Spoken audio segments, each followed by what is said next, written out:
மாம்பழம் ஒன்றை வெட்டி சாப்பிட எண்ணி அறிந்தபோது கொட்டை பகுதியில் திடீரென கருப்பு நிறத்தில் ஒரு சிறிய துவாரம் தெரிந்தது.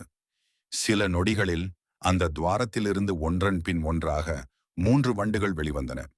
மாம்பழ வண்டு மாங்கோவிவல் மாம்பழத்திற்கு சேதம் விளைவிக்கும் முக்கிய பூச்சிகளில் ஒன்றே மாம்பழ வண்டு. இதன் அறிவியல் பெயர் ஸ்டெனோசெட்டஸ் மங்கிஃபெரா.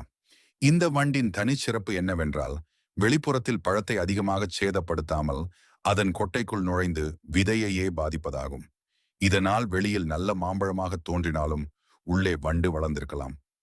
ஒரு காலத்தில் இந்த மாம்பழ வண்டு அவர்கள் நாட்டில் பரவிவிடும் என்ற அச்சத்தால் இங்கிலாந்து இந்தியாவிலிருந்து மாம்பழங்களை இறக்குமதி செய்வதற்கு தடை விதித்திருந்தது.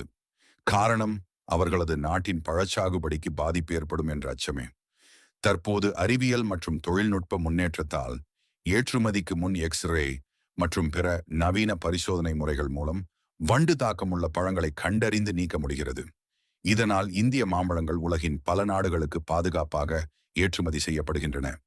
இந்தியா உலகின் மிகப்பெரிய மாம்பழ உற்பத்தியாளரும் ஏற்றுமதியாளர்களில் ஒன்றுமாகும்.